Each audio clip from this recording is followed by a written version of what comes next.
Reels वाली बहू। प्रज्ञा को रील्स बनाने का बड़ा ही क्रेज है और वो दिन भर रील्स बनाती रहती है।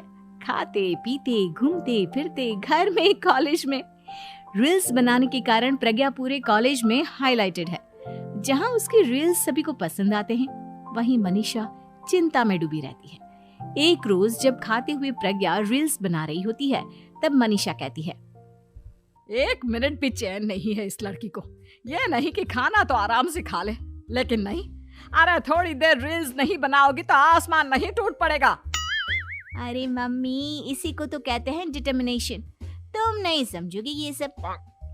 भगवान, इस लड़की को सद्बुद्धि दे। जब देखो तब टेढ़ा बाका मुंह बनाती रहती है।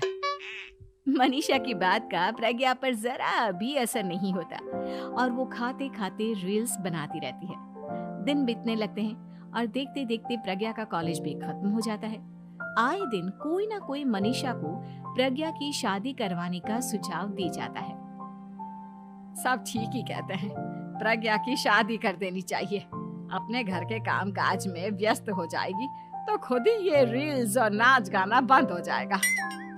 मनीषा और प्रेम प्रज्ञा के लिए एक अच्छा लड़का ढूंढने लगते हैं और तभी विकी का रिश्ता प्रज्ञा के लिए आता है, जिसने प्रज्ञा को उसकी रील्स देखकर पसंद कर लिया था। अगले दिन विकी अपने माता पिता के साथ प्रज्ञा के घर पहुंच जाता है और प्रज्ञा साड़ी पहने हाथों में चाय की ट्रे लिए उनके सामने आती है। जब विकी को पसंद है तो हमें भी बहू पसंद है। बहन जी, आप बारात की तैयारी कीजिए। एक बार लड़का लड़की अकेले में बात कर ले तो अच्छा रहेगा। हाँ हाँ, क्यों नहीं। मनीषा विकी को प्रज्ञा के कमरे में भेजती है, जहां प्रज्ञा पहले से ही रील्स बना रही होती है। तभी विकी कहता है, आ गए आपके साजन जी। हमारे साथ ये रील्स कंप्लीट करती तो और भी अच्छा रहता। अच्छा जी, अब आ ही गए हैं तो बना ही लेती हूँ आपके साथ। दोनों मिलकर रील्स बनाते हैं। जब वी मीट और तुरंत पोस्ट भी कर देते हैं। फिर विकी कहता है, जब आप साड़ी में चाय लेकर आई तब मुझे लगा कि कहीं मैं गलत घर में तो नहीं आ गया। अब सही है। दोनों की शादी पक्की हो जाती है और शादी के दिन भी प्रज्ञा रील्स बनाने से चूकती नहीं। यहाँ तक कि बारात के समय भी नाचते हुए रील्स बनाती है।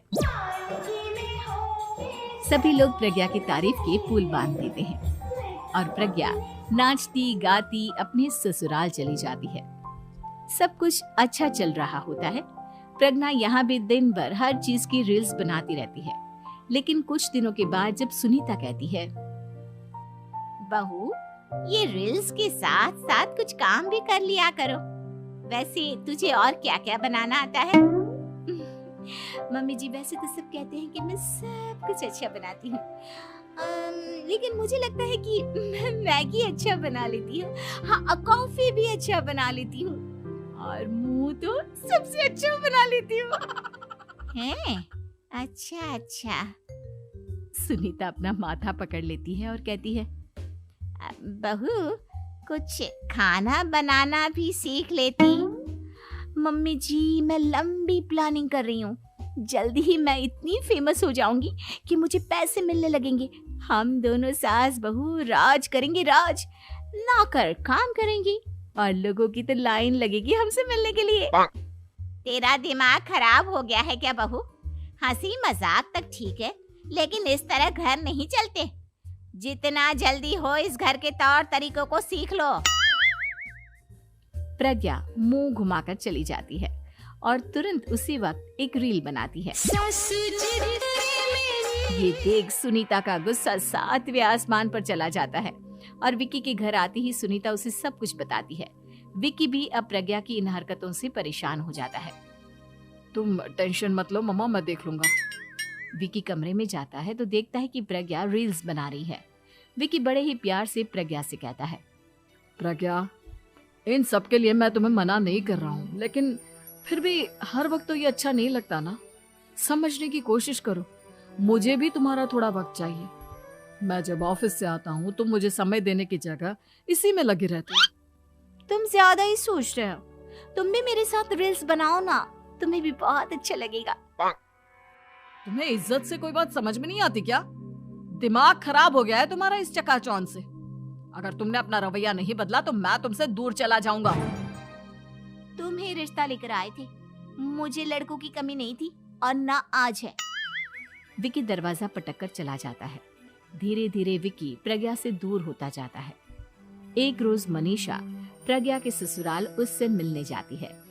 तब सुनीता उससे कहती है, बहन जी, अब आई हैं तो कुछ दिन यहाँ रहकर जाइएगा, आप ही का घर है। हाँ मम्मी, बहुत दिन हो गए तुम्हारे साथ एक भी रील नहीं बनाई मैंने। प्रज्ञा तुरंत अपने फोन में रील्स ऑन कर लेती है। ये सब मुझसे नहीं होता। तेरा ये भूत अभी तक नहीं उतरा क्या? बहन जी, आप कुछ कहती नहीं क्या इसे? जब आप ही कुछ नहीं कर पाई तो मैं कर ही क्या सकती हूँ। सास तो वैसी ही बदनाम है। शाम को घर की लाइट चली जाती है और मनीषा प्रज्ञा से कहती है, मेरे घुटनों में बहुत दर्द हो रहा है, तू लाइट का कुछ इंतजाम करना बेटा।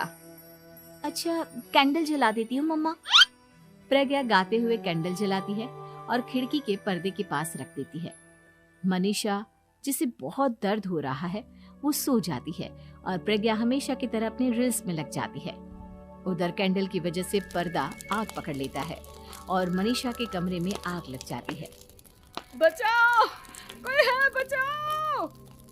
सभी भागते हैं और विकी कमरे की आग बुझाने में लग जाता है, लेकिन तब तक मनीषा आधी जल चुकी थी। मनीषा की हालत देख प्रज्ञा रोने लगती है। विकी मनीषा को तुरंत हॉस्पिटल ले जाता है और उसे एडमिट कराता है। विकी प्रज्ञा से कहता है, देख लिया ना, तुम्हारे इस नाच गाने की वजह से आज तुम्हारी माँ की जान जाते जाते रह गई। अब पता नहीं तुम और क्या चाहती हो। उधर डॉक्टर कहते हैं, इनकी हालत बहुत नाजुक है, आधे से ज्यादा जल चुकी है। प्रज्ञा रोती हुई मंदिर में जाती है और भगवान के आगे जाकर कहती है, भगवान, मेरी माँ को ठीक कर दो। मैं कसम खाती हूँ, हाथ से ये रील्स बनाना छोड़ दूंगी। बस मुझे मेरी माँ वापस मिल जाए। 2 दिन बीत जाते हैं और मनीषा खतरे से बाहर आ जाती है। पेशेंट अब ठीक है, आप लोग उनसे मिल सकते हो। सब कोई मनीषा से मिलता है और प्रज्ञा सबके सामने अपना फोन तोड़ देती है। मुझे माफ कर दो मम्मा, मैंने तुम लोगों की बातों को नजरअंदाज किया। बेटा, कोई भी चीज जरूरत से ज्यादा खराब है। मैंने तुम्हें रील्स बनाने से कभी मना नहीं किया, लेकिन हर वक्त एक ही चीज तो सही नहीं है। मैं समझ गई हूँ मम्मा, आई एम सॉरी। प्रज्ञा उस दिन से रील्स बनाना छोड़ देती है और पूरी तरह से अपने घर में लग जाती है।